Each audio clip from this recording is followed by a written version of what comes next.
it's amazing how many people feel that they don't belong. There are so many different ways of not belonging. So a lot of people feel pressure because they've been taught all their life to fit in, and they never fit in, never ever really fit anywhere, because they're always trying to be the same as other people. And when you try to be the same, you deny who you are, because you're just not the same, you're different. You may have similarities. Of course, we all have similarities. But if we only explore the similarities and we never explore what's unique about us, we end up never feeling as if we belong. We feel as though we're always chasing other people, chasing their tails, chasing our own tail, and completely unable to find ourselves and the place where we belong. And typically it's so ingrained in us to try to fit in. It's such an instinctive response. It's been learnt from such an early age. Don't make a noise, you'll disturb somebody. Don't behave like that because somebody will be upset. Don't be you, be somebody else, so that you can fit and so that you don't disturb the status quo. You don't upset anybody. You don't make anything bad happen. And then you learn that sometimes you express yourself and somebody else doesn't like it. And that's a very unpleasant thing. And so you retreat back into trying to be the right person, doing the right thing, in the right place, at the right time, in the right situation. Everything is trying to be right. And some people rebel from that completely because they just can't handle it. And then they go the opposite way and they're just naughty, bad. They do everything wrong. They rebel. Their behavior goes in completely the opposite direction of fitting in. But it's the same thing. It's the same. It's a way of fitting in by not fitting in. It's a way of distancing yourself. But it's the same energy. It's like a push me, pull you about that whole energy of fitting in. So what if fitting in just doesn't happen that way at all? What if fitting in is just not where it's at because you already fit in? What if your parents and your teachers had actually just got it wrong because they didn't really feel that they belonged either? And so they were just passing on what they knew, which isn't where it's at.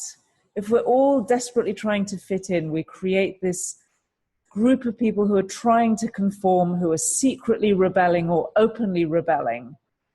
And there's no enjoyment in that. There's no joy in living like that. And so it's really important for us to get comfortable with being who we are. Just be comfortable with being different. Be comfortable with being able to say what you want to say, or to contribute what you want to contribute, or to be who you want to be, without constantly checking, is this all right? So there's something about being able to stand in your own space and say who you are, or announce through your opinions and through how you talk who you are and what you stand for, and to be able to put that out into silence, so to speak. So to say what you need to say and let it land, and don't then try to cover yourself or make sure it's all right or try to fit in very quickly, which is what we normally do. You know, you say something and you're checking all the time, is this okay? If it's not okay, I'll immediately say something else to make sure that it's all right for the other person, or to make sure that they understand. I was listening in the car a couple of days ago to Brené Brown talking about shame and vulnerability. And she was talking about how difficult it is to be vulnerable, because that means just saying who you are, being who you are, expressing who you are, and that's it. Naked, raw. Vulnerability doesn't mean you cry in public. It doesn't mean you're the person in the group who always cries. People often think that. They say, oh, I'm being very vulnerable. I'm talking about all my feelings. That's not really vulnerability. That's a slightly twisted version of vulnerability. Sometimes being vulnerable may cause you to expose your feelings. But what it really is simply having the courage to be you and not to edit yourself for everybody else all the time. So even if you're in a negotiation or you're in a situation where you're trying to find out how to make something fit with somebody else, if you try to just be what they want, you lose your own sovereignty. You lose your own side of the bargain, so to speak. You lose what you want when you try to fit with what somebody else wants.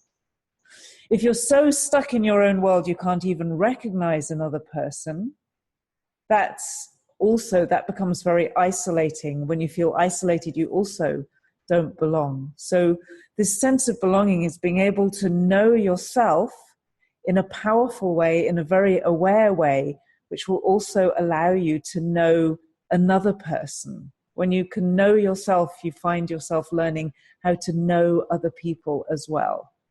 And then you can communicate with people without needing to compromise yourself all the time in your determination to fit with them, but simply to be who you are. When I did the Alta MBA program with Seth Godin, there was one lesson that he did about silence. It was about being able to handle silence. So you say something, maybe it's an expression of your opinion, and instead of immediately from gauging the other person's response, filling in the silence, you actually allow there to be silence after what you've said. You allow yourself to say what you want to say, and then let the silence happen. It's very common for sales training. You give the price, somebody asks for the price, or it's time to say the price. You say the price, and then you shut up. Because the way they say it in sales training, the person who speaks first is, I don't know quite how they put it, but basically if the other person speaks first, they'll buy. If you speak first, you lose the sale because you're afraid. And you're filling in the gap because you're afraid that what you've said doesn't suit the other person. And if you are in a sales situation and you allow your price to land in silence, and you hold the silence, and there's a tension that builds around silence. And in that tension, a lot of attention is paid. And the person who is listening to that silence, the other person, has to become very, very present.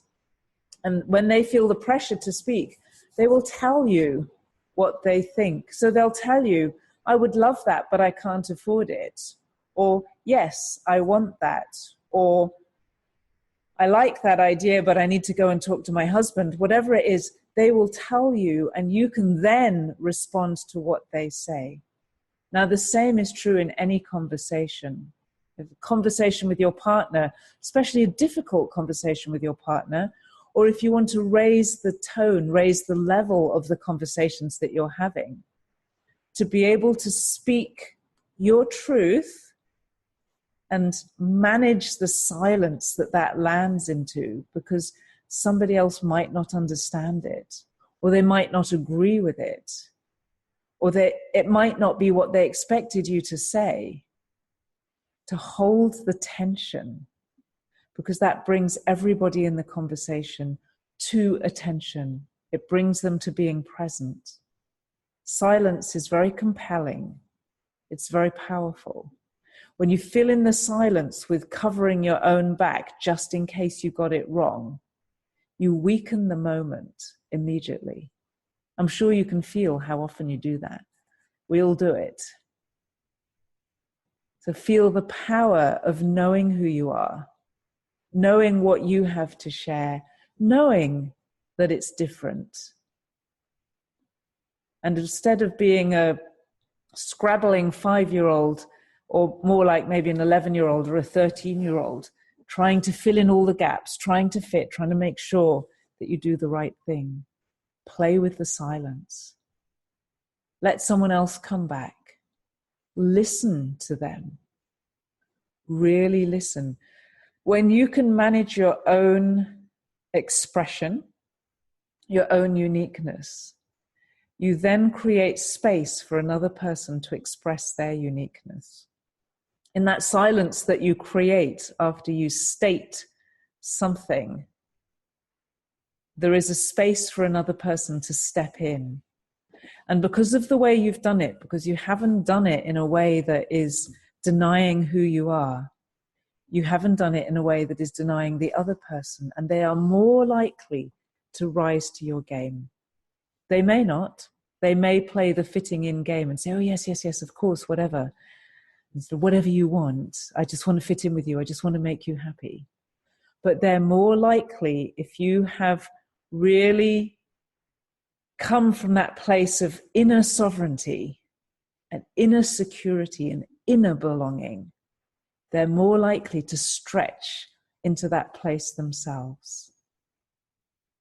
And then they will say something that is what they mean, and you have something to respond to. Then you have connection, you don't have isolation, and automatically you belong. You have to listen to them because you've expressed your uniqueness. It's just possible they might express theirs and it might not be what you expected.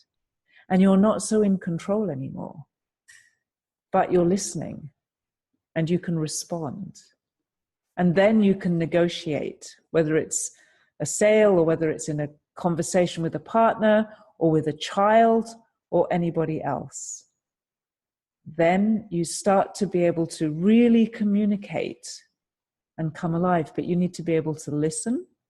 And if you give yourself permission to say what you feel or what you believe or what your opinion is or whatever story it is that you want to tell from that place of your uniqueness, it's really important to be able to give that gift to another person. And they may express things you don't like. Let them put that into the silence. And instead of immediately covering it up with your shame and your embarrassment and your guilt or your aggression, which is probably covering over your shame, they've said something you don't like. And then it touches into your shame. And then you immediately become aggressive or defensive or passive aggressive, or you withdraw. That's what we do when people do that. Instead of doing that, hold the silence. Listen to the silence. It's pregnant. It's full of possibility. And maintain your sovereignty, your inner sense of self. You don't have to immediately fit with them. Play with that silence. Check in to yourself. And there you will find your own next opinion or next statement or next question from that place of listening and respect and honoring not only the other person, but also yourself. So you'll meet people all the time, the people who honor only themselves and don't listen to anybody else, and the people who honor everyone else but don't listen to themselves. And there's no real connection there. One person just, you move towards them and they fall over and you trample all over them. Okay, you get your deal, you get your win, you win in your relationship, you dominated the other person. Well done you. But the other person isn't there anymore. To all intents and purposes, they've surrendered to you in a weak way. You haven't achieved anything. Or you fit in with the other person, you just do whatever they want, and it's the same thing. There's no connection there. There's no aliveness there. You've lost your sense of self. You've lost who you are. And it's a cheap win for them. It's an expensive loss for you. So belonging is belonging in your own skin. It's belonging in your own life, in your own humanity, in your own self, in your own uniqueness, at the same time as knowing that you belong to the whole, to the collective, So the community, the earth community, and the soul community, the spiritual community. You belong at every level. And the more you know that, the more comfortable you feel to be who you are, because you know you belong. You don't need to feel like an imposter. You don't need to feel like an alien or different or special or all these different constructs that we have to make some story about why we feel different. You just feel different because you're different. There's nothing wrong with that. Everybody's different, but also we're very, very the same. We all belong on this planet. We all belong in life. We all belong to the light. We are the light. We cannot change our fundamental nature. We cannot say, I'm not the light. You can pretend, you can play with being dark, you can play with forgetting about it, you can play with not believing in things like that. It doesn't really make any difference because it's not about believing. It's about personal experience. It's about who you are. You might have a different language for it, but fundamentally, when you experience being the light, and if you talk with somebody else who experiences that, there isn't any doubt about that experience. Somebody who says, I don't believe in that, looks like a child. They're either quibbling about language, which is a childish thing to do. There's a much more mature way of talking about language, which might be along the lines of, is that the same as what I talk about when I say the word God? Or is that, how does that connect with energy? Or what is that? I don't think I know what you're talking about. Those might be more mature ways, but just to say, oh, I don't believe in that, when it's something that people experience palpably, is a childish response. So whatever it is for you, that is a fundamental part of your nature. You feel that you don't belong when you forget it. The moment you connect with the light, you know, like belonging isn't even an issue anymore. The insecurity that goes with not belonging dissolves completely. The feeling of being lost or off track, which is very often what causes us to feel we don't belong, also dissolves immediately. When you connect with the light, when you acknowledge and remember and recognize that you are the light and that the light is, any sense of not belonging is naturally and automatically dissolved. It cannot be maintained in the light. In the light, it is revealed that, first of all, you are one with all of life. You belong intrinsically. It's your nature. And at the same time, it's revealed that your uniqueness is a part of your beauty. It's not a part of your ugliness. Even the ugly parts of you, the sadness, the depression, the guilt, the worry, the bits of you don't like, the bits of your life that aren't working, all of them are part of your beauty. And when you connect with the light, that's what you see. You see that there's nothing wrong. And you know that there's nothing wrong. And you know that it's fine for you to be awkward. It's fine for you to say something that might make other people feel uncomfortable. It's fine for you to call people to state something that's more truthful, rather than to take the weak option and just say whatever will fit in at the expense of truth. All of that in the light becomes powerful and clear and easy and right because you belong.